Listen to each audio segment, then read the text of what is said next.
अभिवादन। आज हम एक ऐसे शब्द की गहराई में उतरने वाले हैं जो सरकारी गलियारों में अक्सर सुनाई देता है, पर जिसके सही मायने शायद बहुत कम लोग समझते हैं। ग्रेच्युटी। बिल्कुल। और ये सिर्फ एक रिटायरमेंट बेनिफिट नहीं है, ये एक वित्तीय सुरक्षा कवच है। और आज हम देखेंगे कि ये कवच कुछ हालात में कितना मजबूत हो सकता है। इसके लिए हमारे पास आधार है सीसीएस पेंशन रूल्स 1972 और खास तौर पे इसका रूल 50। जी। और हमारा मकसद है इन नियमों के पीछे की सोच को पकड़ना। तो इसे समझने के लिए क्यों ना हम दो किरदारों की कहानी से इसे जोड़ें। हाँ, ये अच्छा रहेगा। मान लीजिए एक हैं श्रीमान शर्मा, जो 30 साल की शानदार सर्विस के बाद रिटायर होने वाले हैं। ठीक है, और दूसरी? और दूसरी हैं कुमारी वर्मा, जिन्होंने मान लीजिए अभी 4 साल पहले ही नौकरी ज्वाइन की है। बढ़िया। तो एक अनुभवी और एक नई कर्मचारी।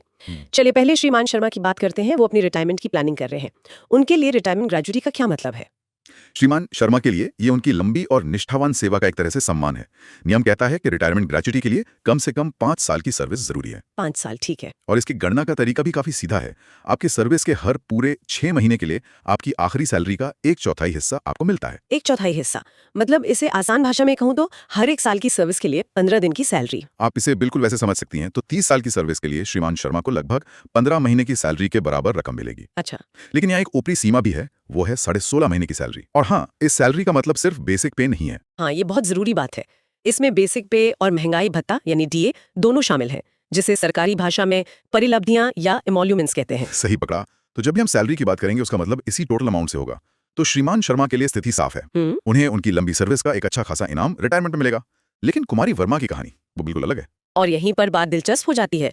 रिटायरमेंट वाली बात तो समझ में आती है कि ये एक तरह का रिवॉर्ड है, लेकिन मेरे दिमाग में जो सवाल अटक रहा है वो ये है कि अगर सर्विस पूरी ही ना हो पाए तो?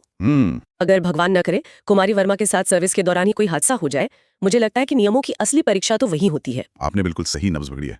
और यहीं पर डेथ ग्रेच्युटी का कॉन्सेप्ट सामने आता है, जो रिटायरमेंट ग्रेच्युटी से सोच और भावना दोनों में बिल्कुल अलग है। अलग है? कैसे? ये सर्विस का इनाम नहीं, ये एक सामाजिक बीमा है। सामाजिक बीमा, ये आपने बहुत बड़ा शब्द इस्तेमाल किया। इसका क्या मतलब है? इसका मतलब यह है कि यहाँ सरकार की प्राथमिकता परिवार को एक तत्काल वित्तीय झटके से बचाना है।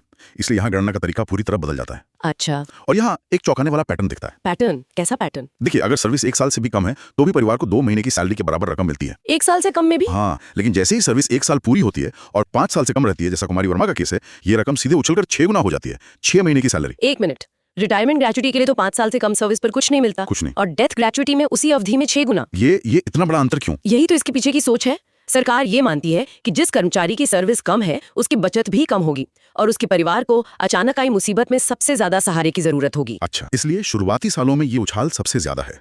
ये मुआवजा नहीं, परिवार को बिखरने से बचाने की कोशिश है। अब समझ में आया, ये सिर्फ गणित नहीं है, इसके पीछे एक सामाजिक दर्शन है। तो ये उछाल आगे भी जारी रहता है? हाँ, लेकिन थोड़ा धीरे। 5 से 11 साल की सर्विस पर ये 12 गुना, मतलब 1 साल की पूरी सैलरी के बराबर हो जाता है। 12 गुना? और 11 से 20 साल के बीच ये 20 गुना हो जाता है। और 20 साल से ज्यादा की लंबी सर्विस पर ये अधिकतम 33 गुना तक जा सकता है। 20 गुना? मैं बस हिसाब लगा रही हूँ। अगर कुमारी वर्मा की कुल सैलरी मतलब परिलब्धियां 30,000 रुपए महीना भी हो जी। और उन्होंने 12 साल सर्व की होती तो उनके परिवार को 20 गुना यानी 6 लाख रुपए मिलते। बिल्कुल, ये रकम किसी भी मध्यम वर्गीय परिवार को तत्काल संकट से उबारने के लिए काफी है। सही बात है। और इन सब राशियों की एक अधिकतम सीमा भी है, जो फिलहाल 20 लाख रुपए है।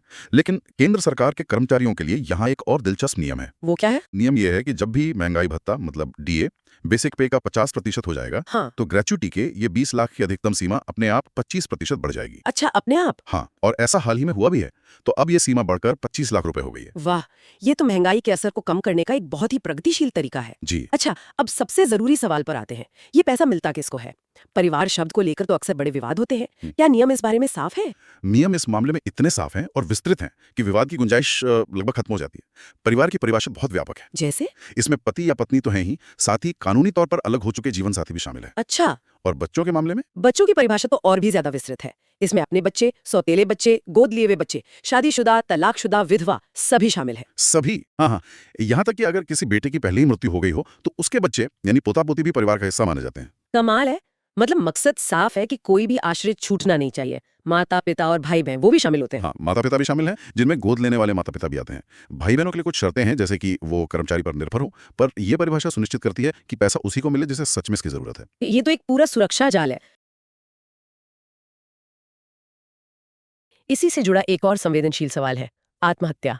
कई बीमा पॉलिसियां ऐसे मामलों में कवर नहीं देती। यहाँ क्या नियम है? और यही बात इन नियमों को और खास बनाती है। नियम साफ कहते हैं कि आत्महत्या के मामले में भी परिवार को पेंशन और ग्रेजुटी के सभी लाभ मिलेंगे। सच में? हाँ, ये सोच को दर्शाता है कि ऐसी त्रासदी के बाद परिवार को सजा नहीं बल्कि सहारे की जरूरत होती है। ये जानना बहुत जरूरी है। अच्छा, एक और राहत की बात जो मुझे स्रोतों में मिली वो टैक्स से जुड़ी थी। इतनी बड़ी रकम पर टैक्स का डर तो होता ही है। यहाँ डरने की कोई बात नहीं है। मृत्यु या रिटायरमेंट पर मिलने वाली पूरी ग्रेचुटी इनकम टैक्स एक्ट के सेक्शन 10(10)(I) के तहत पूरी तरह से टैक्स फ्री होती है। पूरी तरह से? जी, कोई टीडीएस नहीं, कोई टैक्स नहीं, जो मिला वो पूरा आपका है। ये एक बहुत बड़ी राहत है। अब एक व्यवहारिक समस्या पर आते हैं। सरकारी दफ्तरों में अक्सर रिकॉर्ड अधूरे होते हैं। अगर किसी कर्मचारी का सर्विस रिकॉर्ड पूरी तरह वेरीफाइड नहीं है तो क्या उसके परिवार को पैसे के लिए महीनों इंतजार करना पड़ता है? नहीं, सिस्टम ने इसका भी ध्यान रखा है।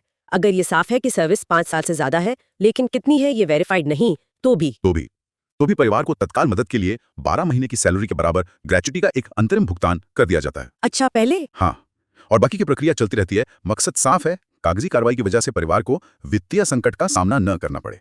मतलब मदद पहले, हिसाब बाद में। ये सही अप्रोच है। लेकिन क्या ये पूरी तरह से एक तरफा है? क्या सरकार के अपने हितों की रक्षा का भी कोई प्रावधान है? बिल्कुल, ये एक दो तरफा सड़क है।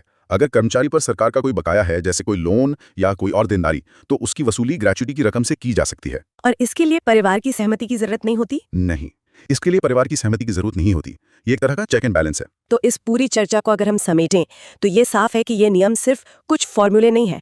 ये एक पूरा इकोसिस्टम है जो एक कर्मचारी की लंबी सेवा को सम्मानित भी करता है जी, और किसी अनहोनी की स्थिति में उसके परिवार के लिए एक मजबूत दीवार बनकर खड़ा हो जाता है। बिल्कुल।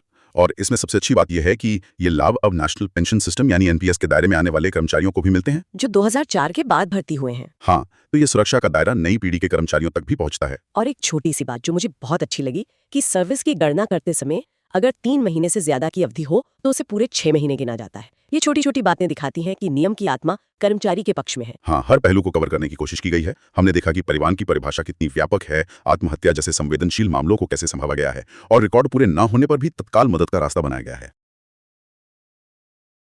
आज की इस बातचीत से ये तो साफ है कि इन नियमों को जानना हर सरकारी कर्मचारी और उनके परिवार के लिए कितना जरूरी है। ये सिर्फ एक वित्तीय लाभ नहीं बल्कि एक अधिकार है। सही कहा। आज के लिए इतना ही। जल्दी ही एक नए टॉपिक पर बात करने के लिए मिलेंगे। नमस्कार।